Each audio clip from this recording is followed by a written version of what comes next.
Hello everyone, সবাইকে অনেক welcome আমার চ্যানেল প্রিয়াঙ্কা আর্টে। ছিল দিনটা ভাইফোঁটার দিন। তো ভাইফোঁটা আমার এবছর হয়নি, কারণ আমার বাপের বাড়িতে একটা আনন্দ অসহ্য পড়ে যাওয়ার জন্য আমাদের ভাইফোঁটাটা হয়নি।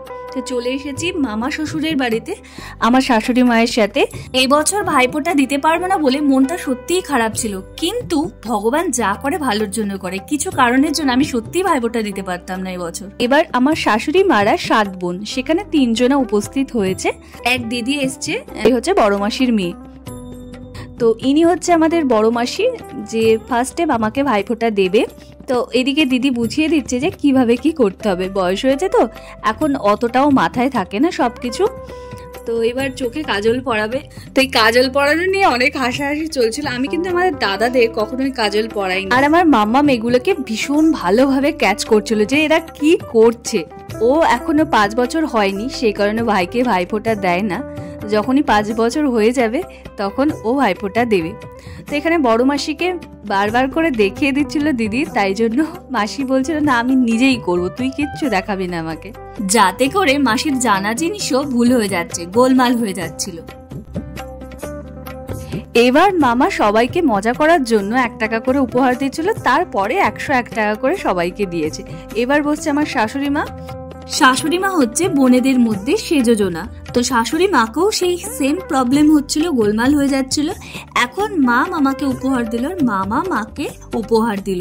তো এখানে হাতাহাতি হয়ে যাচ্ছে, কিন্তু আমি বাবা কারোর উপহার ফেরাই না। এরপর আরেক মাসি ভাইফোঁটা দিল।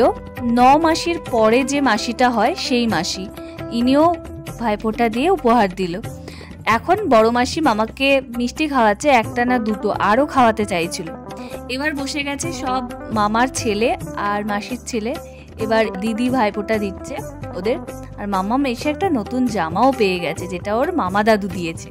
এবার আমরা খেতে বসেছি, আর মামা প্রচুর আয়োজন করেছিল। ইলিশ মাছ, কাতলা মাছ, চাটনি, পাঁপড়, দই, মিষ্টি সব মিলিয়ে দারুণ জম্পেস খাওয়া দাওয়া হয়েছে। তারপর একটুখানি হাঁটাহাঁটি করছিলাম। খাওয়া দাওয়ার মাঝে গিয়ে মাম্মামকে ঘুম পাড়িয়েও দিয়ে এসছি, ওর ওঠার সময় হয়ে গেছে। এখন বেজে গেছে প্রায় 6:30 7টা। আমরা চা নিয়ে বসেছি, সবাই মিলে চা খাচ্ছি।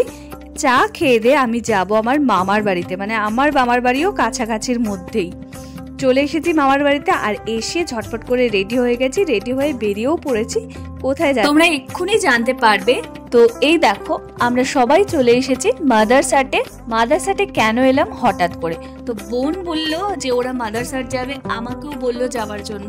তো আমি সোজা মামা শ্বশুরের বাড়ি থেকে মামার বাড়িতে চলে এসেছি। তো মেনু কার্ড দেখতে দেখতে অর্ডারটাও চলে এসেছে। আমরা ফিশ ফ্রাই অর্ডার করেছিলাম। আমরা মোট মাম্মামকে নিয়ে 5 জন এসেছিলাম। মামি এসেছিল, ভাই বোন আর আমি আর আমার মাম্মাম। তো তারপর ওটা খেতে খেতে চলে এলো ক্রাউন পিৎজা। এই পিৎজাটা খুব ভালো ছিল বলবো না, ওকে ছিল খেতে, কিন্তু মাদারসাট এলে যেটা খাবোই সেটা হলো ফিশ ফ্রাই। ফিশ ফ্রাইটা আমার অসাধারণ লাগে, পিৎজাটা মোটামুটি লাগলো। তারপর আমরা বিরিয়ানি অর্ডার করেছিলাম, নিয়েছিলাম কড়াই চিকেন, সাথে নিয়েছিলাম নান। তো খাওয়া দাওয়া তো মোটামুটি হয়ে গেছে। এবার তো এত সুন্দর জায়গায় এসেছি, সব সময় সবারকার প্রিয় একটা জায়গা মাদারসাট। খাওয়ার জন্য, ছবি তোলার জন্য, অ্যাম্বিয়েন্স, মোটামুটি সব কিছুর দিক থেকে এটা 10-এ 10। তারপরে আমরা সবাই মশালা কোক নিয়েছিলাম, যেটাও খেতে ভালোই ছিল। তো এটার মধ্যে একটা পাইপ ছিল, যেটা দিয়ে একদমই খাওয়া যাচ্ছিল না। বললাম ধর পাইপটা রেখেই এমনিই খাই।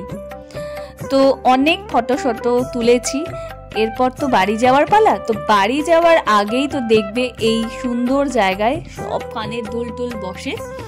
আর আজকে মাদারসাট যেন অন্যরকম ভাবেই সাজিয়েছিল, খুব সুন্দর লাগছিল টুনি লাইট দিয়ে। তো ওখান থেকেও কিছু একটা কিনলাম, আমি কিছুই কিনিনি, মাম্মাম বায়না করছিল তো বোন কিনে দিল। তো এবার বাড়ি আসার পালা।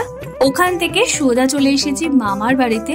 আজকে বাড়ি যাচ্ছি না, এখানেই থাকবো রাতটা। আর এবার চলো তোমাদের গুড নাইট করার পালা। আজকের দিনটা এভাবেই কাটলো। ভালো লাগলে like, comment, share, subscribe. Ta-ta, by.